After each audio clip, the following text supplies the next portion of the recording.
O Hobbit, de John R.R. Tolkien. Capítulo 3. Un breve descanso. Ese día non cantaron nin contaron historias, malia que mellorou o tempo. Nin o día seguinte, nin o seguinte. Empezaran a sentir que o perigo non estaba tan lonxe, sino en ambos os lados. Acamparon baixo as estrelas, e os cabalos tiveron máis de comer que eles mesmos, xa que había moita erva, mentres que nas súas bulsas había ben pouco, mesmo contando co que lles colleran os trolls. Unha mañá atravesaron un río por un sitio ancho e pouco profundo, cheo do son das pedras e da escuma. A outra beira era escarpada e esvaradía. Cando chegaron arriba, guiando os ponis, viron que as grandes montañas baixaban xa moi preto deles. Semellaba que só había un día de cómoda viaxe dende o pé da máis próxima. Parecían tristes e escuras, aunque había retallos de luz de sol nas súas ladeiras pardas, e as súas costas escintilaban os cumios nevados. «É esa montaña?» preguntou Bilbo con voz solemne, ollándoa cos ollos moi abertos. Nunca antes vira unha cousa que parecese tan grande. «Claro que non», dixo Balin. «Iso é só o comezo das montañas bretemosas, e temos que atravesalas do un xeito, por riba ou por baixo, antes de chegar á terra erma de Alén. E inda hai un anaco de camiño dende outro extremo delas ata a montaña solitaria do leste, onde Smaug descansa en riba do noso tesouro». «Oh», dixo Bilbo. E xusto nese momento sentiuse máis canso do que nunca antes lembrara sentirse. Estaba a pensar, unha vez máis, na súa cómoda cadeira diante do lume, na súa saliña preferida, no seu burato hobbit e na marmita a subiar. Non por última vez. Agora Gandalf abría marcha. Non podemos sairmos do camiño ou estaremos perdidos, dixo. Para empezar, precisamos comida e descansar cunha seguridade razoable. Tamén é moi necesario penetrar nas montañas vertemosas polo carreiro adecuado, ou perderedes vos nelas e teredes que regresar e empezar de novo, se é que algunha vez chegades. Preguntáronlle onde os estaba a levar e respondeu: «Chegastes ao mesmo lindeiro do Ermo, como pode que algún de vos saiba. Agochado en algures diante de nós está o fermoso Val Fendido, onde Elrond vive no derradeiro lar. Mandei unha mensaxe polos meus amigos e estanvos a agardar». Iso soaba agradable e reconfortante, pero aínda non chegaran, e non era tan doado como parecía topar o derradeiro lar ao oeste das montañas. Semellaba que non houbese árbores, nin vales, nin outeiros que interrompesen o terreo diante deles. Só unha vasta pendente que subía e subía lentamente ata bicar os pés da montaña máis próxima. Unha terra ancha da cor do breixo e das rochas esmiuzadas, con remendos e coiteladas de verde de erva e verde de carriza que amosaban onde podía haber auga. Pasou a mañá, chegou a tarde, pero en todo este silencioso ermo non había sinais de ningunha morada. A súa ansiedade medraba, pois decatábanse de que a casa podía estar oculta case en calquera lugar entre eles e as montañas. Chegaron a inesperados vales angostos e de ladeiras esgrevias, que se abrían de súpeto aos seus pés, e eles ollaban para baixo sorprendidos de ver ali árbores e unha corrente de auga no fondo. Había desfiladeiros que case podían pasar dun chimpo, pero eran moi fondos e tiñan fervenzas dentro. Había escuras barrancas que non se podían saltar nin rubir. Había brañas, algunhas delas lugares verdes agradables á vista, con flores que medraban luminosas e altas. Pero un poni que camiñase por ali levando unha carga nunca sería quen de sair. Esta terra, dende o vao ata as montañas, era moito máis extensa do que poidades imaginar. Bilbo estaba abraiado, unhas pedras brancas, algunhas pequenas e outras medio cubertas de lique ou torga, sinalaban o único carreiro. En resumo, seguir o rastro era un labor moi lento, mesmo guiados por Gandalf, que parecía coñecer o camiño moi ben. A cabeza e a barba movíanselle de acó para aló mentres buscaban as pedras, e eles seguíano. Pero cando o día empezou a esmorecer non podían estar máis preto do final da busca. A hora do té pasara había tempo, e parecía que a hora da cea pronto ia pasar o mesmo. Había velaíñas reboando e a luz era xa moi débil, aunque a lúa aínda non saíra. O poni de Bilbo comezou a tropezar nas raíces e nas pedras. Chegaron tan de súpeto ao bordo dunha escarpada pendente que o cabalo de Gandalf houbo de esvarar pola encosta abaixo. «Aquí está, por fin», anunciou, e os outros congregáronse ao seu redor e ollaron por riba do bordo. Viron un val alo abaixo. Podían oír o son da auga que corría por un leito de rochas no fondo. No aire notábase o recendo das árbores, e no outro lado do val brillaba unha luz. Bilbo nunca esqueceu como escorregaron e esvararon no solpor do empinamento camiño en zigzag ata entrar na segreda valgada de Valfendido. O aire fíxose máis morno conforme baixaban, e o aroma dos piñeiros amodorrouno, de xeito que a cada pouco cabeceaba e case caía, ou daba co nariz na caluga do poni. A medida que baixaban e baixaban, cobraban novos ánimos.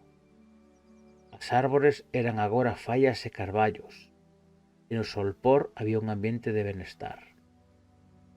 O último verdor xa case desaparecera da erva, cando chegaron por fin a un clareiro despexado, non moi lonxe das ribeiras do regato. Cheira como a elfos, pensou Bilbo, e mirou cara as estrelas, ardían brillantes e azuis. Xusto entón aborllou unha canción como unha gargallada no medio das árbores. «Ai, que facedes e onde ides? Os pones queren ferrados. O río corre. Ai, tralalalala. Aquí embaixo no val. Ai, que buscades e onde ides? A leña fumega, caos están no forno. Ai, trilililalal. Que ledo e o val, jajaja. Ai, onde ides coas barbas bambeando?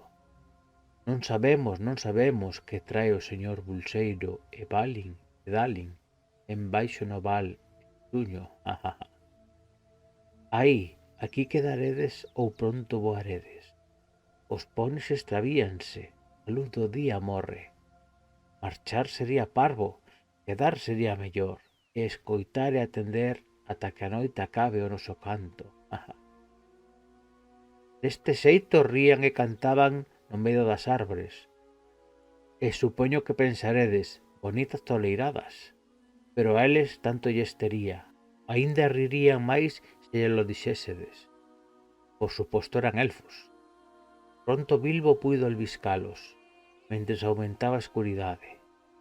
Gustábanlle os elfos, que rara vez se atopara con eles, pero tamén o asustaban un pouco.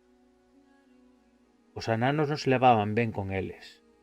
Mesmo ananos bastante simpáticos como a Thorin e os seus amigos considerábanos parvos, o cal é un pensamento moi parvo. Ou anosábanse con eles porque algúns elfos lles facían burla e ríanse deles, sobre todo das súas barbas.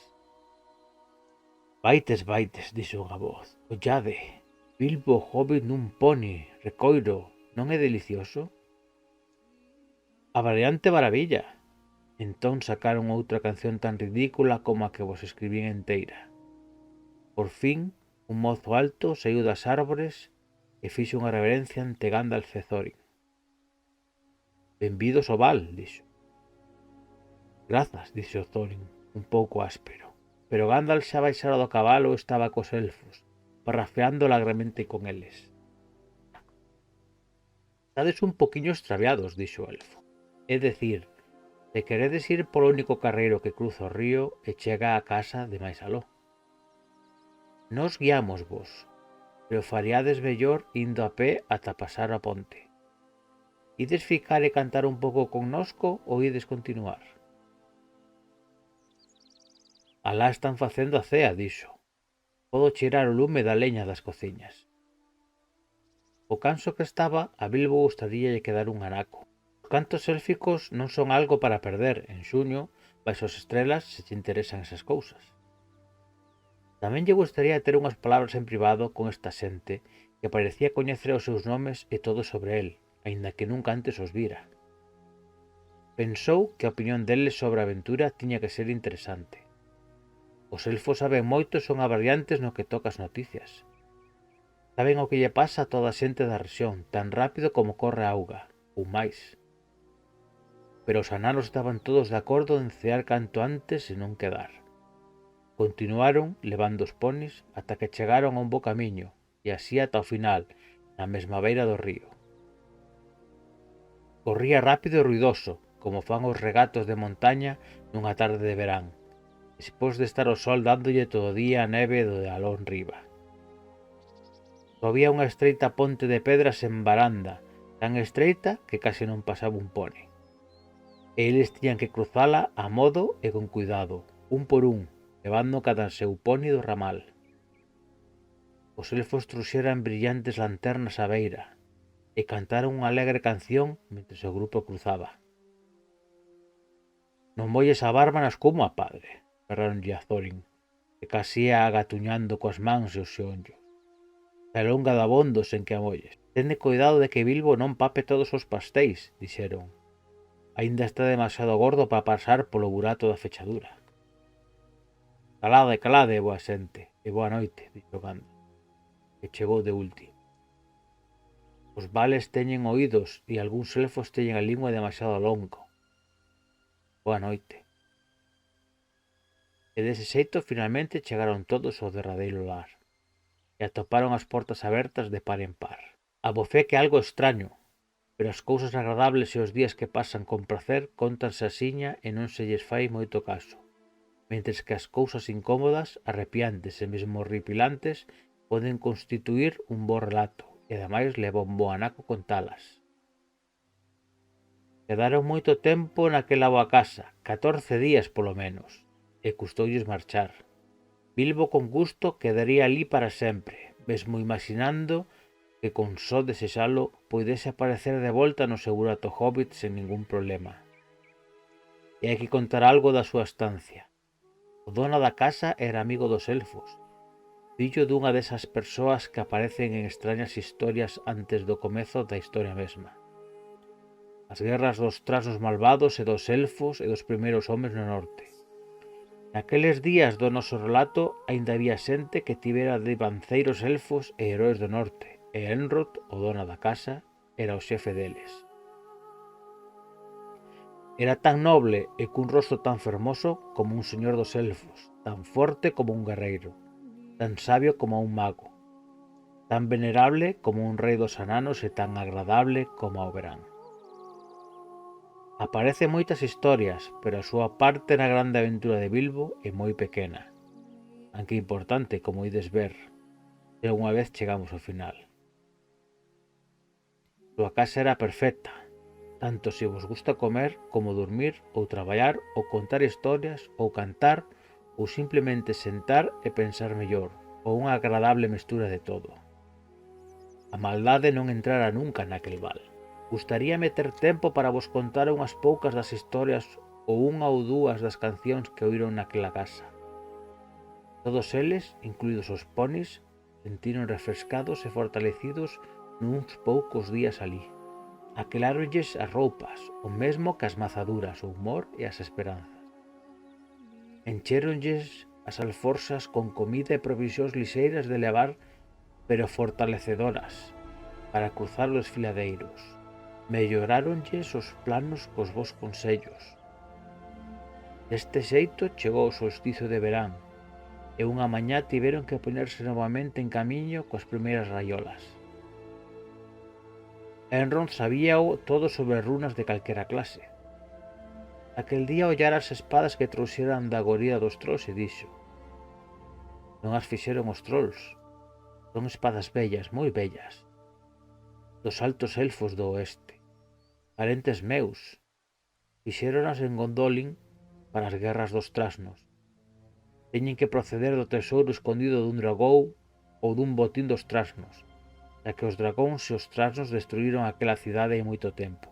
Nesta, Thorin, as runas din Orcrist, a fen de trasnos, na antigua linga de Gondolin. Foi un fío famoso. Esta Gandalf foi Glandrin, maza inimigos, que unha vez levou o rei de Gondolin. Verdade as ven. Pregúntome de onde a sacarían os trolls, dixo Thorin, ollando a súa espada con novo interese. Non podería dicilo, dixo Elrond, pero imagino que os vosos trolls saquearon outros botíns ou atoparon os restos de antigos roubos nalgún bello refuxio nas montañas. Teño oído que aínda quedaron tesouros esquecidos por encontrar nas cavernas desertas das minas de Moria, dende a guerra entre os ananos e os trasnos. Thorin sopesou esas palabras. E levar esta espada con honor, dixo. Pode que asiña volva a fender trasnos. Un desexo que probablemente sexa concedido pronto nas montañas, dixo Elrond. Pero agora amosádeme o voso mapa. Olleuno e observou nun bo anaco, e abaneou a testa, pois aunque non aprobaba por completo os ananos e o seu amor polo ouro, odiaba os dragóns e a súa cruel perversidade. E magoáballe lembrar a ruína da cidade de Val e as súas ledas campás, e as ribeiras queimadas do escintilante río rápido. A lúa refulxía nun extenso crecente de prata. Levantou o mapa e a luz branca atravesouno. Que é isto? Dixo. En letras lunares aquí, o carón das runas, que din: a porta ten 5 pés de altura e 3 pasan con folgura. Que son letras lunares? Preguntou o hobbit todo excitado.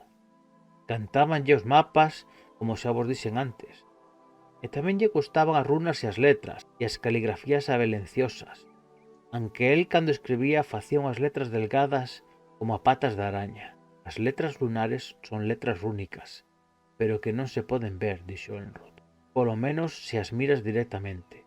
Só se poden ver cando a lúa brilla tras delas. E aínda máis, nos casos máis enxeñosos ten que ser a mesma fase da lúa e a mesma estación que o día en que se escribiron. Inventáronas os ananos e escribíranas con plumas de prata, como os teus amigos poden contarche. Estas deberonas escribir no solsticio de verán con lúa crecente, e xa moito tempo. Que din? Preguntaron Gandalf e Thorin ao mesmo tempo. Quizáis un pouco amolados de que Elrond as achase antes, aínda que realmente non tiveran antes a oportunidade, e non volverían a ter outra ata quen sabe cando. Quedade na pedra gris cando o tordo chame, leu Elrond, e o sol poñente coa derradeira luz do día de Durin a brillar no burato da fechadura. Durin, Durin, dixo Thorin, foi o pai dos pais da máis antiga raza dos ananos, os Barbalonga, e o meu primeiro devanceiro, eu son o seu herdeiro. Entón, que é o día de Durin? Preguntou Elrond. O primeiro día do aninovo dos ananos, dixo Thorin.